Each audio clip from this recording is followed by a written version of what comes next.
Boa tarde aos nossos espectadores e ouvintes da TV Expresso 61. Hoje nós estamos aqui mais uma vez no programa Educação em Direitos Humanos da Rede Brasileira de Educação em Direitos Humanos. E temos uma querida convidada, a professora Sinara Polonzardo, que foi também membro do nosso Comitê Nacional de Educação e Direitos Humanos, e ela hoje vai contar a sua trajetória nessa área e nos apresentar as contribuições que tem dado para a educação e direitos humanos no Brasil. Ela é mestre em educação pela Universidade Federal de Santa Maria, doutora em educação pela nossa Universidade de Brasília e atualmente é professora do Departamento de Teoria e Fundamentos da Faculdade de Educação e do Programa de Pós-Graduação em Educação, e também Sinara é docente do Programa de Pós-Graduação em Direitos Humanos e Cidadania do CEAM, o Centro de Estudos Avançados Multidisciplinares da Universidade de Brasília. E ela tem um trabalho muito bonito que desenvolve junto ao Laboratório de Apoio às Pessoas com Deficiência Visual da Faculdade de Educação. E também participa do grupo de pesquisa Gerações e Juventude, do qual ela é vice-líder. Foi consultora e coordenadora da equipe da Coordenação Geral de Educação e Direitos Humanos da Secretaria Especial de Direitos Humanos da Presidência da República, de 2010 a 2012, e participou no MEC como coordenadora geral de articulação da política de inclusão nos sistemas de ensino na Secretaria de Educação Especial nos anos de 2008 a 2010. E atualmente é diretora, né, da nossa nova diretoria de acessibilidade do Decanato de Assuntos Comunitários da UNB. E ela tem uma série de estudos e pesquisas que desenvolve na área das políticas públicas de educação inclusiva, políticas públicas de educação em direitos humanos, gestão e organização nos sistemas de ensino para a educação inclusiva, e ela é também autora, organizadora de livros e tem autoria de artigos e capítulos de livros sobre os temas que eu mencionei assim. Então, Sinara, seja muito bem-vinda e faça suas boas-vindas aqui aos nossos telespectadores da TV Expresso 61.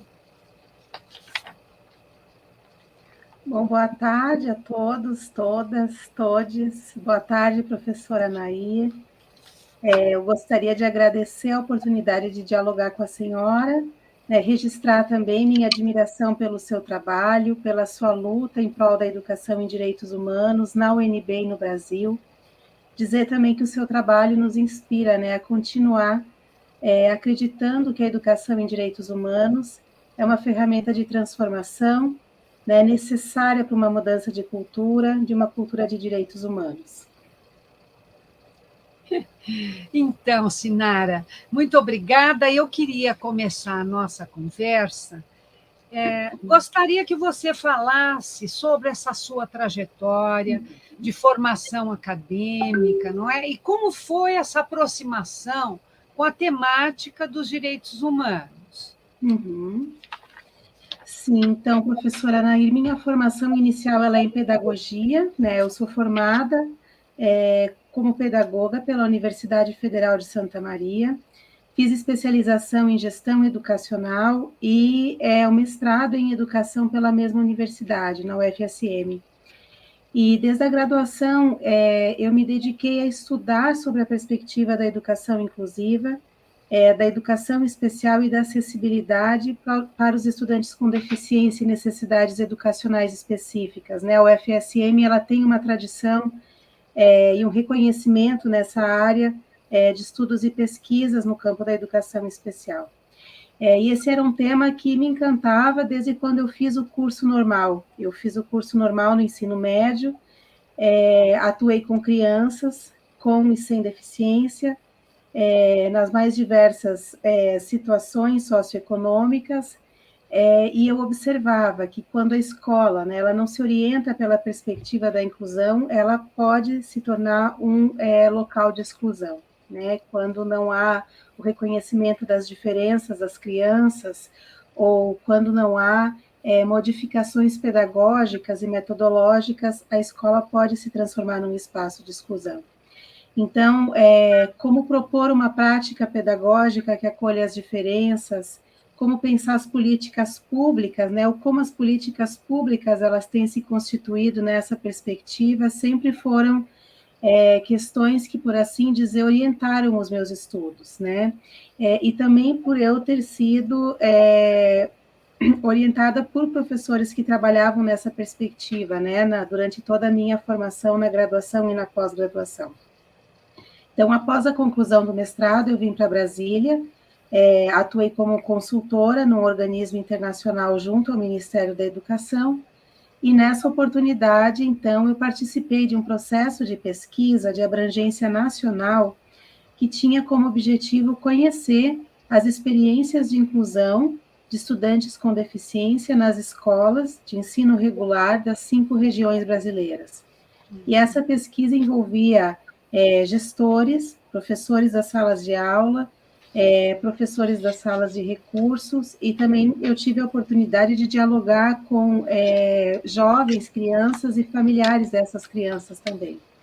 E os resultados dessa pesquisa subsidiaram o processo de elaboração da Política Nacional de Educação Especial na perspectiva da educação inclusiva, um documento que foi elaborado, né, pela Secretaria de Educação Especial à época e publicada pelo ministro da Educação, Fernando Haddad, em 2008, né, homologada em 2008 pelo Ministério da Educação.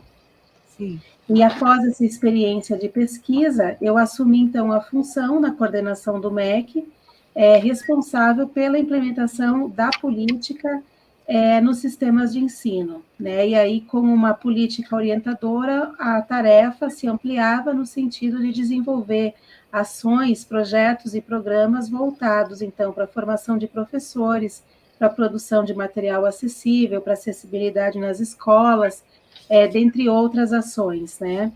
Então, com o ingresso no doutorado em educação na Universidade de Brasília, eu me afastei no período da gestão, né, nesse período, para me dedicar à elaboração da minha tese.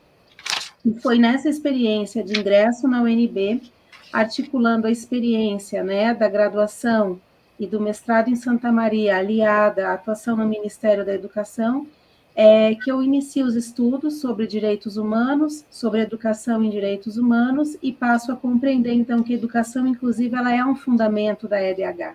Ela é um princípio da educação em direitos humanos, que educar em direitos humanos remete ao reconhecimento e à valorização da diferença e da identidade, porque se relaciona, né, com processos formativos e sujeitos de direito, com a dignidade das pessoas, com as condições de participação social. Então, a partir do doutorado, né, e da tradição que a Universidade de Brasília tem nessa temática, me aproximo, então, de colegas e de professores e passo a fazer essa articulação, então, dos temas, né, da educação especial e da acessibilidade na perspectiva dos direitos humanos. Então, posteriormente a essa formação, eu passo a atuar como consultora e depois como coordenadora na coordenação geral de educação em direitos humanos, também na época, pelo convite, né, do professor Erasto Mendonça. Trabalhei também com o padre Fábio, que foi coordenador da coordenação geral de EDH, e a professora Lúcia Camini. E nesse período também ingresso no pós-doc, né, no pós-doutorado no PPGDH, no Programa de Pós-Graduação em Direitos Humanos e Cidadania, no NEP, que é o Núcleo de Estudos para a Paz do CEAM, E aí, então, me dedico também ao estudo sobre os processos de gestão dos programas de pós-graduação em direitos humanos, né, contemplando aí as universidades federais na pesquisa, e aí, né, sobre a orientação da professora Nair. Bom, eu tive algumas experiências depois de todo esse processo formativo em algumas instituições privadas, mas em 2016 eu ingresso na UNB, e aí é o momento profissional em que eu consigo, por assim dizer, aliar todas as experiências anteriores na área de educação especial, aí sim já subsidiada, né, por referenciais teóricos na área de direitos humanos e educação em direitos humanos, e que aí eu passo a ter a oportunidade, então, de ampliar a minha atuação nessa perspectiva nas ações de ensino, pesquisa, extensão e também gestão, né, agora a partir dessa atuação na diretoria de acessibilidade, como a senhora mencionou, né, anteriormente.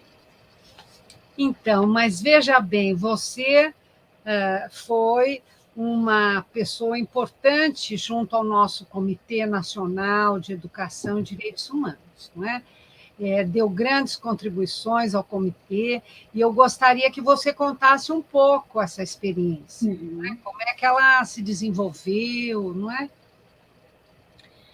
Sim, professora, eu iniciei o contato de forma mais direta com o grupo do Comitê Nacional de Educação em Direitos Humanos, quando eu ingresso na Coordenação Geral de Educação em Direitos Humanos. Antes, como eu falei, no processo formativo na universidade, o contato era mais com o referencial teórico, né, e com textos que os próprios membros do comitê são autores, mas na experiência na Secretaria de Direitos Humanos e na Coordenação Geral de Educação em Direitos Humanos, eu tive a oportunidade de realizar uma pesquisa, que foi o primeiro trabalho que eu desenvolvo, né, de forma mais articulada ao comitê, que tinha como objetivo, então, resgatar ou sistematizar, melhor dizendo, o histórico do Comitê Nacional de Educação em Direitos Humanos e de ações centrais estratégicas da Coordenação Geral de EDH, como, por exemplo, o Prêmio Nacional de Educação em Direitos Humanos, o Prêmio de Direitos Humanos, também as questões relacionadas aos núcleos, né, de direitos humanos. Então, essa pesquisa, ela tinha a intenção de sistematizar informações sobre o histórico do comitê, das ações e das políticas desenvolvidas na coordenação, e também subsidiar, né, ações para a expansão da política de educação em direitos humanos nos anos de 2011 e 2012. Então, especialmente se tratando dessa atividade de pesquisa sobre o Comitê Nacional de Educação em Direitos Humanos, eu tive a oportunidade de entrevistar todos os membros do comitê, né, no sentido de registrar o histórico de atuação desses professores, desses profissionais, que iniciaram, então, né, na base as ações de formação, entender e compreender o histórico da Rede Brasileira de Educação em Direitos Humanos, dos movimentos sociais, como se deu a articulação com os organismos internacionais, né, e qual era a perspectiva que o comitê tinha no que se refere à implementação do Plano Nacional de Educação em Direitos Humanos, né, contemplando aí as 5 áreas estratégicas, né? Então, todo esse relato da vivência, da experiência dos membros do comitê, professora Margarida Genevois, professora Vera Candô, senhora professora Nair, que foi entrevistada, professora Aida, professora Nazaré, professor Solon, Paulo Carbonari, todos esses professores, né, que dedicaram as suas vidas para a educação em direitos humanos, eu tive a possibilidade de compreender a trajetória deles, né, e como é que se deu a articulação desse grupo, né? E aí também com questões históricas interessantes, desde quando, por exemplo, o Brasil se organiza para participar da Convenção de Viena, da constituição do grupo de trabalho que vai propor a primeira versão do Plano Nacional de Educação em Direitos Humanos, a forma, né, como esse grupo trabalhou, as consultas públicas aos documentos, as audiências, né, todo esse diálogo que foi construído com a sociedade civil, com as universidades, com os especialistas, foram registrados nessa pesquisa, né? Inclusive, como depois, posteriormente, se deu o desdobramento desse plano nacional em planos estaduais de educação em direitos humanos e experiências de movimentos sociais, e também, eu diria, no campo, né, da educação básica e da educação superior, da educação formal, né? Então, todas essas informações, elas foram sistematizadas. Eu também tive a possibilidade de compreender qual a perspectiva, né, das ações estratégicas e estratégias propostas no PNADH, já que ele se orienta por 5 eixos, né, por 5 áreas, e em cada área são propostas ações, estratégias e objetivos. Então, esse histórico, né, ele foi construído por meio da análise documental, da análise das atas de todas as reuniões do comitê e também de entrevistas, né, com os participantes, os profissionais, os especialistas atuantes no comitê. Então, a intenção dessa pesquisa à época, na coordenação, era sistematizar, né, esse conhecimento, elaborar diretrizes e estratégias que dessem conta desse trabalho com a educação em direitos humanos, na perspectiva da educação não formal, da educação básica, da educação superior, da formação de profissionais de segurança pública e também na questão da mídia, né, considerando, então, que o PNEDH é o orientador, né, o documento orientador para toda e qualquer proposta de educação democrática e para a cidadania, que essa é a perspectiva, né, do comitê e do trabalho que foi desenvolvido ao longo desses anos. Então, pessoalmente, eu entendo que esse é um documento muito atual, que ele merece ser relido, ele merece ser retomado como referência, né, na elaboração, na implementação das políticas no sistema de ensino, já que ele traz esse compromisso ético, né, com o direito à educação e à participação social. Então, eu sempre digo, né, que compreender o histórico do comitê foi um privilégio, né, que eu tive, né, a partir dessa experiência de pesquisa, porque eu me deparei com professores com conhecimento acadêmico e conhecimento de vida incríveis, né, que dedicaram as suas vidas na crença de que a educação em direitos humanos ela tem um potencial transformador, e eu trago essa experiência, né, essa vivência, essa experiência formativa, eu diria assim, para a minha vida, quando eu enfrento dificuldades na minha trajetória, né, eu sempre lembro das histórias que eu ouvi, que eu tive a oportunidade de registrar, de conhecer, e fico pensando, né, nessas histórias, nessas experiências de colegas que foram perseguidos na ditadura, que perderam familiares e amigos, que tiveram seus direitos violados e que ainda assim, né, transformaram toda essa dor, né, em potência para a transformação de um mundo melhor, né? Então, essa perspectiva de educação transformadora é algo que me inspira, é algo que eu acredito e que foi muito construída a partir dessa experiência de aproximação com o Comitê Nacional de Educação e Direitos Humanos, né? Compreendendo que o comitê, claro, hoje ele não está, sua estrutura não está, a Constituição não está em vigência ainda, né?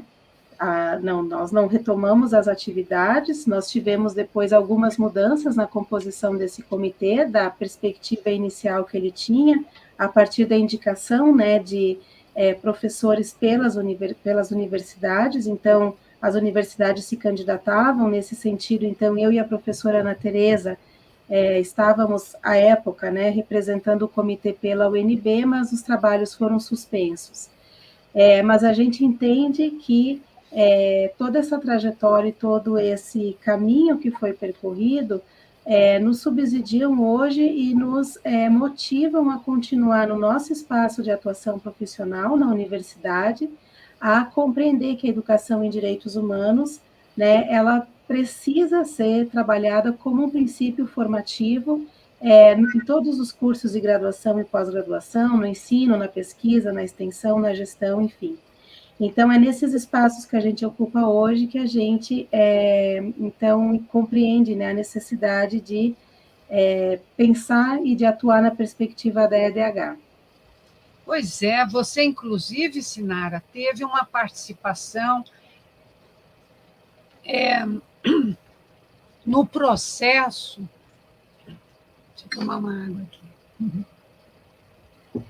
De elaboração das diretrizes nacionais de educação em direitos humanos. Não é? Naquela ocasião, você estava atuando na coordenação geral, esse período de 2010, 2012, não é? Você acompanhou esse processo das diretrizes. O que você gostaria de relatar sobre a elaboração das diretrizes nacionais de educação em direitos humanos? Não é? Sim, as diretrizes elas foram promulgadas em 2012, né? E aí nos anos anteriores, 2010, 2011, já tinha uma ação estratégica da Coordenação Geral de Educação em Direitos Humanos na perspectiva de elaborar essas diretrizes e de discutir, né, com a sociedade sobre essa perspectiva, porque já era uma indicação do Comitê Nacional de Educação em Direitos Humanos e já era uma orientação do Plano Nacional de Educação em Direitos Humanos. Então, no âmbito da coordenação geral, essa era uma ação estratégica para garantir a inserção da educação em direitos humanos como um conteúdo, né, formativo nos currículos, na educação básica e na educação superior, e todo esse processo de elaboração das diretrizes foi, então, a partir, foi motivado, conduzido pelo Comitê Nacional de Educação em Direitos Humanos, junto com a Coordenação Geral de Educação em Direitos Humanos, da Secretaria de Direitos Humanos, né? Também em parceria com o Ministério da Educação, que tinha uma coordenação de direitos humanos também, e o Conselho Nacional de Educação. Então, tendo em vista que já era uma indicação, né, do Plano Nacional de Educação, esse movimento ele foi articulado nesse período, aproveitando também as conferências nacionais de educação, né? Então, a Conferência Nacional de Educação foi um momento estratégico de debate sobre a EDH e também de fortalecimento, eu diria assim, da perspectiva da proposição de elaborar diretrizes nacionais para a EDH.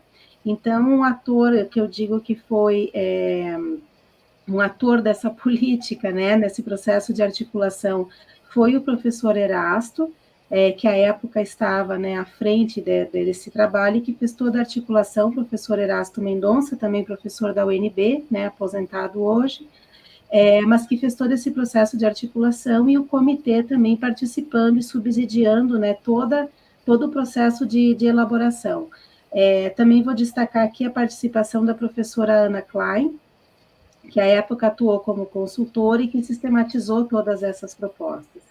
Então, nós tivemos uma Conferência Nacional de Educação que teve como o eixo, né, o debate sobre o Plano Nacional de Educação e sobre a organização de um Sistema Nacional de Educação articulado, que essa era a perspectiva, né, que orientou as Conferências Nacionais de Educação, e de forma, então, transversal, a EDH entra nessa perspectiva, né, do Plano Nacional, da articulação do sistema em geral, e depois ela se concretiza, então, nessa proposta das diretrizes, né? O Conselho Nacional de Educação apoia essa proposta, são realizadas audiências públicas, e essas diretrizes, então, elas são assinadas pelo, então presidente do CNE, do Conselho Nacional de Educação, à época, o professor Antônio Carlos Caruso Ronca. Né? Então, a publicação das diretrizes ela é um marco para a educação nacional, porque ela orienta as escolas, as instituições de educação superior, para que insiram em seus currículos, seja de forma disciplinar, de forma transdisciplinar ou mista ainda, a educação em direitos humanos como conteúdo formativo. E é nessa diretriz hoje que nós referenciamos todo o nosso trabalho de pesquisa, né? Na Universidade de Brasília, né, já com uma tradição, por assim dizer, tanto na graduação quanto na pós-graduação, no desenvolvimento de pesquisas nessa perspectiva, né, dos direitos humanos.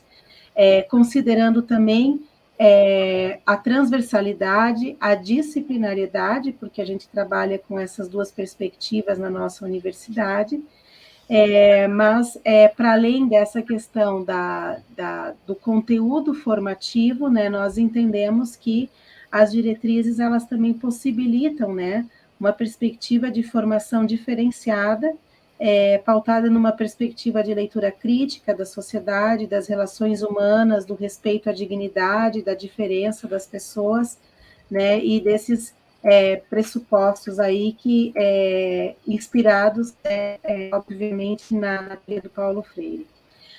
Então, só para concluir essa questão, professora Nair, hoje analisando esse período, né, eu vejo que o nosso desafio maior se refere à continuidade das ações e da necessidade da presença, né, dos princípios das diretrizes nacionais e EDH, e da retomada de todo o trabalho que foi desenvolvido pelo comitê no âmbito das nossas ações, né, na universidade, porque todo esse movimento de elaboração das diretrizes, claro que agora que focalizadas na educação formal, mas ela surge, né, dos movimentos sociais, ela surge das práticas de pesquisa e extensão da universidade, das ações populares.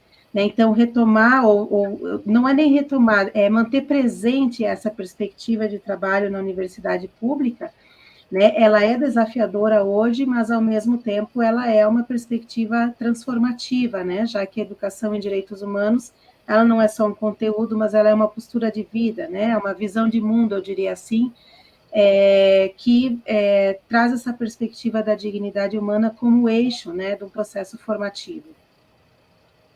Muito bem. Realmente, você fez uma boa narrativa, não é? Articulando as diretrizes, com todo o processo que gerou, né, dentro da elaboração das conferências, né, que foi a Conferência Nacional de Educação, um grande debate que o próprio comitê participou, né, o debate da educação e direitos humanos, até que conseguíssemos fazer o coroamento de tudo isso com as diretrizes nacionais de educação e direitos humanos em 2012.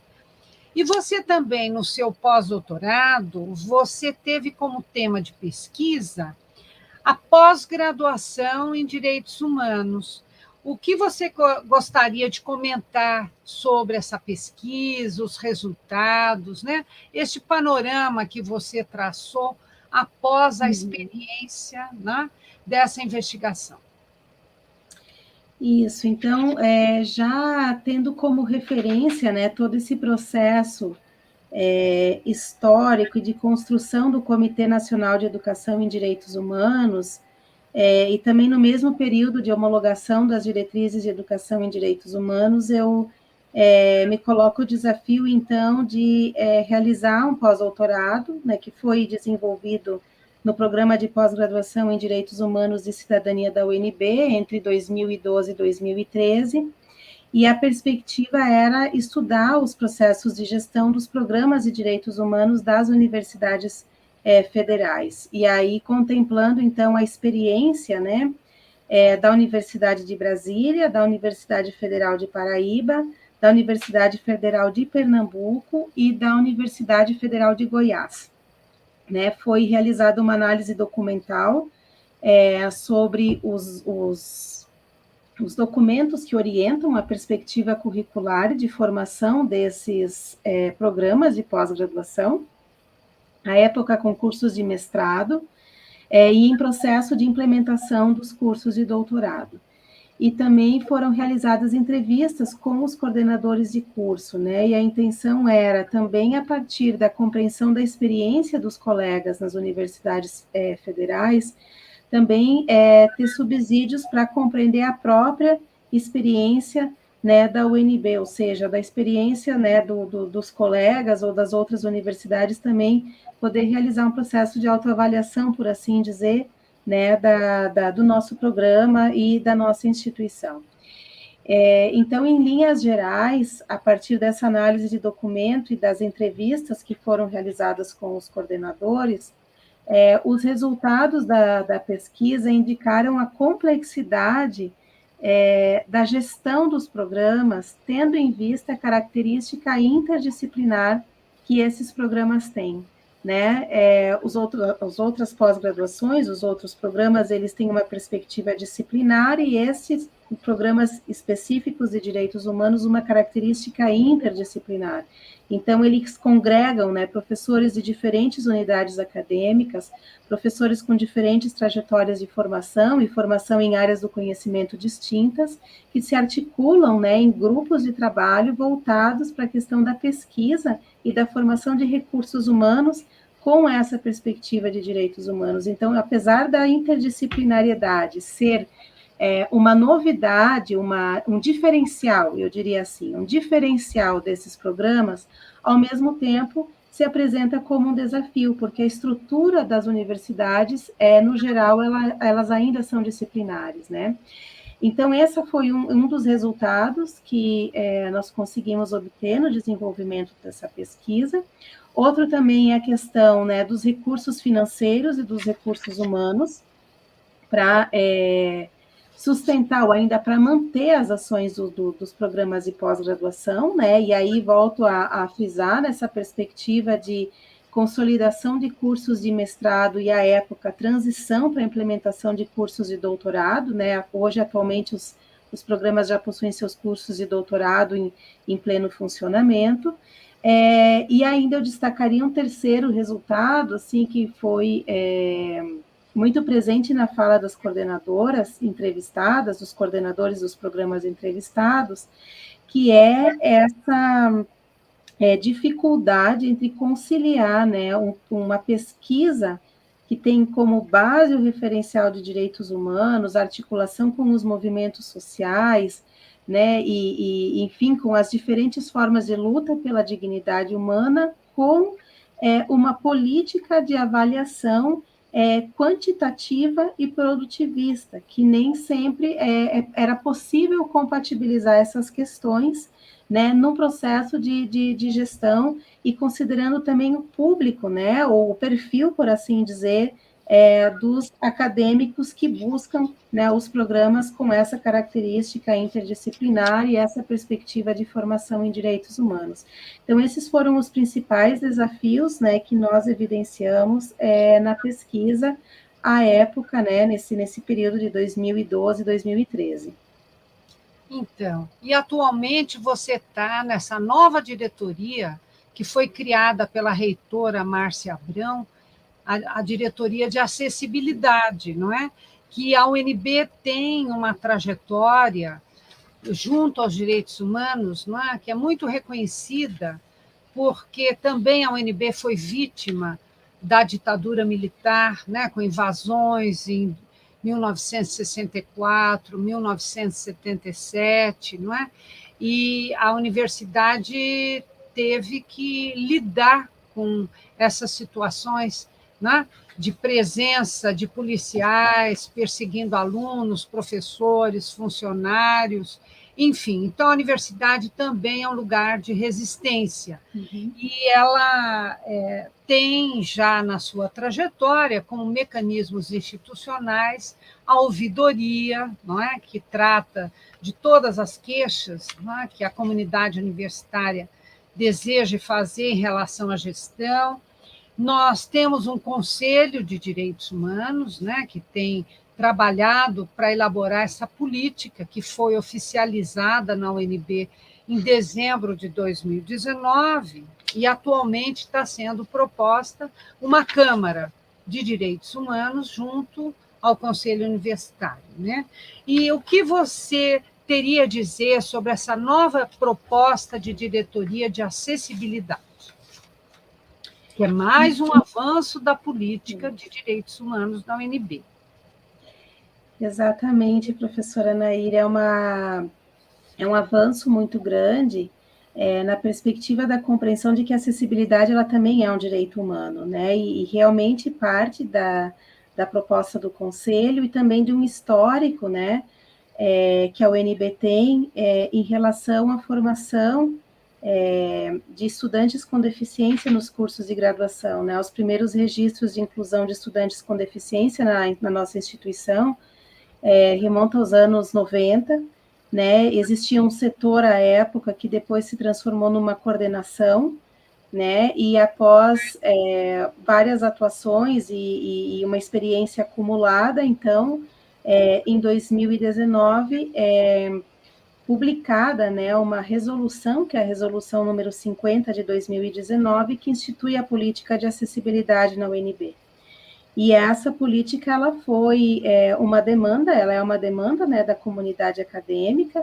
Foi constituído um grupo de trabalho que, enfim, atuou no processo de elaboração desse documento, já consolidando, né, vários direitos que a UNB assegurava à comunidade acadêmica com deficiência ou necessidades educacionais específicas, mas após, então, a realização de audiência pública, esse documento é promulgado e ele passa, então, a orientar todas as ações, né, da UNB no que se refere às questões de acessibilidade. Em 2020, então, no âmbito do Decanato de Assuntos Comunitários, a coordenação de apoio às pessoas com deficiência, ela se modifica no organograma do DAC, Decanato de Assuntos Comunitários, e passa a ser uma diretoria, né? E esse decanato, o DAC, ele é um decanato diretamente comprometido com as questões de direitos humanos, porque ele congrega ações voltadas para assistência estudantil, né, para alimentação, para moradia, em relação, né, também às questões de diversidade, contemplando negros, indígenas, quilombolas, mulheres, e no que se refere, então, à questão da acessibilidade, a diretoria de acessibilidade assume essa função estratégica, né, de garantir condições de acesso, permanência e participação, né, por meio da oferta de recursos e serviços, para os estudantes, docentes e técnicos que possuem alguma deficiência, seja física, intelectual ou sensorial, ou ainda com necessidades educacionais específicas, porque essa política ela amplia a perspectiva de acessibilidade, contemplando quem tem deficiência, quem tem transtornos do espectro autista, altas habilidades, superdotação e transtornos funcionais específicos também. Então, é uma diretoria que eu digo que é nova no organograma, mas que a trajetória de inclusão já é uma marca, né, no processo histórico da Universidade de Brasília. Então, eu atualmente estou nessa função de diretora da DACES, né, da Diretoria de Acessibilidade, que é responsável por implementar essa política de acessibilidade na UNB, e uma política que ela é extremamente relevante e desafiadora, porque ela exige que toda ação seja desenvolvida de forma transversal e conjunta e articulada, né? Não é um setor apenas que transforma uma universidade numa universidade inclusiva ou acessível. É necessária articulação com todas as unidades acadêmicas, com todos os decanatos, né? Há um desafio também da própria característica, né, da acessibilidade, porque ela é multidimensional, ela não é só arquitetônica e urbanística, mas a gente precisa atentar para as questões de comunicação, de informação, de acessibilidade pedagógica, metodológica. Então, as questões de sala de aula, as questões da docência, né, elas precisam ser repensadas nessa perspectiva da acessibilidade. E a gente sempre diz que quanto mais acessível for uma aula, um currículo, né, um curso, melhor ele vai ser para a participação de todos, né, de todas as pessoas com ou sem deficiência. Então, a acessibilidade, ela é transversal, ela é multidimensional, e ela precisa desse envolvimento da comunidade acadêmica. E para além dessas questões estruturais, que envolvem, né, a questão da acessibilidade, também tem um ponto muito importante que eu gostaria de destacar, que se refere à acessibilidade atitudinal, que demanda de ações de formação docente, de formação para a comunidade acadêmica, no sentido, né, do respeito e do reconhecimento da deficiência como uma forma de diversidade humana. Então, toda a nossa ação, ela tem se orientado, né, pela perspectiva da deficiência no modelo social, no modelo biopsicossocial, que traz como pressuposto de que a pessoa pode ter um impedimento de longo prazo de natureza física, intelectual ou sensorial, mas é a interação dela com um espaço que não é acessível que acontecem, né, as barreiras, eu diria assim, que impedem a participação social da pessoa com deficiência. Então, nessa perspectiva, o nosso trabalho tem se orientado pela necessidade de eliminar as barreiras que se tornam obstáculos dos processos de participação e aprendizagem das pessoas com deficiência. Né? Então, é uma mudança de cultura, eu diria assim, intrinsecamente relacionado com a cultura de direitos humanos. Então, na medida que a gente avança, né, na questão de acessibilidade, a gente avança também na promoção de uma cultura de direitos humanos, né? É verdade, né? Eu acho que foi um grande avanço, né, que a universidade deu ao criar essa diretoria e fazer todo um processo de sensibilização da comunidade acadêmica da UNB, né, para que se torne mais capaz de acompanhar os diferentes de uma maneira humana, acolhedora, participativa, dialógica, não é? E isso, sem dúvida, eu tenho certeza que você vai ter uma gestão muito exitosa, tendo em vista aí sua dedicação a esse, né, a esse tema, desde jovem, né, de início da sua carreira docente, não é? E também com as oportunidades que a gestão democrática e participativa da reitora Márcia Abrão vai abrir para o seu trabalho e para toda a comunidade acadêmica. Então, eu quero agradecer a sua presença aqui no nosso programa. Foi muito interessante ouvir esses relatos, né, que são testemunhos da sua trajetória, para enriquecer este conjunto, não é, de diálogos que nós estamos produzindo neste programa para a Rede Brasileira de Educação e Direitos Humanos. Então, eu agradeço aos telespectadores, muito obrigada. Até a próxima semana. Um abraço. E vou passar a Sinara para agradecer a todos vocês. Gostaria também de agradecer a oportunidade à senhora professora Nair e também convidar, né, os telespectadores a visitar o nosso site, a conhecer um pouco mais as ações que a gente tem desenvolvido, né, e também colocar a Diretoria de Acessibilidade à disposição da comunidade, né, quem quiser participar dos eventos, das atividades, opinar, seja bem-vindos, né, a gente gostaria muito de poder socializar nossa experiência e conhecer outras experiências também.